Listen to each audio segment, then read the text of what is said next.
Hello everyone, welcome to profit भाई India. दोस्तों, कुछ स्टॉक्स इस तरह के होते हैं कि वो क्लियरली जस्टिफाई करते हैं कि क्यों आपको एनालिसिस और पास डेटा देखने की बहुत सख्त ज़रूरत पड़ी है। एंड प्रोबेबली वो मेरा एक बिलीफ सिस्टम भी जस्टिफाई करते हैं कि बाय एंड होल्ड का जो एरा था वो शायद लगभग ख़त्म ही हो गया है। This is not a buy or sell recommendation. मैं बात कर रहा हूँ इन्फो एज यानी नौकरी.com। करीब 2-3 महीने पहले आई थिंक हमारे one of the members only video में मैंने इस पे बात की थी, और शायद जितना मुझे याद है शायद ओपन सेक्शन में भी बात हुई थी कि this stock is like a permanent sale on rise. यानी जितना ये ऊपर उठने की कोशिश करेगा उतना ही इसको सेलिंग का प्रेशर आएगा। पब्लिक होल्डिंग इसमें बहुत कम है, 10-11% है, तो it's not about public holding. F I I D I की होल्डिंग भी इसमें बढ़ी है, स्लाइटली बढ़ी है बट बढ़ी है। प्रमोटर की होल्डिंग कांस्टेंट है। फिर ऐसा क्या है जो ये बताता है कि ऐसा स्टॉक चला नहीं? Number one trigger, stock split हुआ था।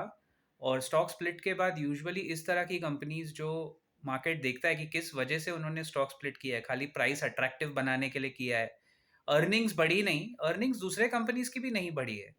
ऐसा नहीं कि इसकी अकेले की नहीं बढ़ी, earnings were little stagnant for quite a few quarters, और एनुअल लेवल पे भी वो एक जगह आके अटकी हुई है। सबसे इम्पॉर्टेंट पॉइंट जो हमारे ट्रेनिंग प्रोग्राम के क्राइटेरिया में नंबर वन और number two criteria, R O C and R O E. दोस्तों, स्टॉक का प्राइस टू अर्निंग रेशियो है 85। अभी इतने गिरावट के बाद है 85।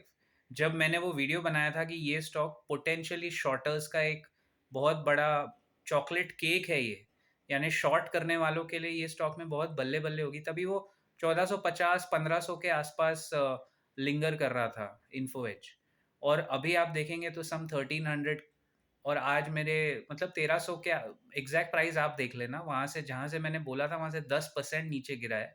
और 52 वीक लो के आसपास ही चल रहा है, और अपने सारे 50 डेमा 200 डेमा सारे मूविंग एवरेजेस तोड़ के नीचे गिरा। आर ओ सी ई करीब 1 या 2%, आर ओ ई अगेन 1, 2 या 3%।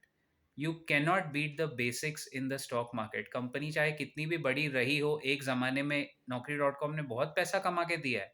It's been one of the few underrated stocks actually. 2007-8 के बाद से एक टाइम था कि नौकरी.com कुड हैव बिन, मतलब it was almost giving multibagger returns. लेकिन वक्त वक्त की बात है ना दोस्तों, अभी बिजनेस में कोई नॉवेल्टी बचा नहीं है।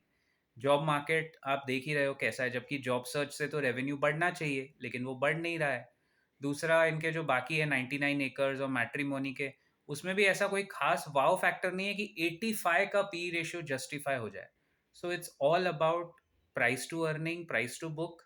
प्राइस टू बुक हालांकि अभी इसका ठीक है, लेकिन अब रिटेल इन्वेस्टर्स गलती क्या करते हैं, अरे ये तो 1600 वाला था, ये अभी 1300 समथिंग पे मिल रहा है, चलो इसको पकड़ते हैं। अगर आप इस स्कूल ऑफ थॉट में हैं और इस फिराक में बैठे हुए हैं कि कंपनी तो कभी ना कभी ऊपर आ ही जाएगी, don't make that mistake. Her company की कुंडली समय समय पे बदलती है। हमें देखना है कि are O C R O ई जिसका अच्छा है, उसके 1-2 क्वार्टर अगर खराब रिजल्ट्स भी आए वो ज़रूर बाउंस बैक करेगा।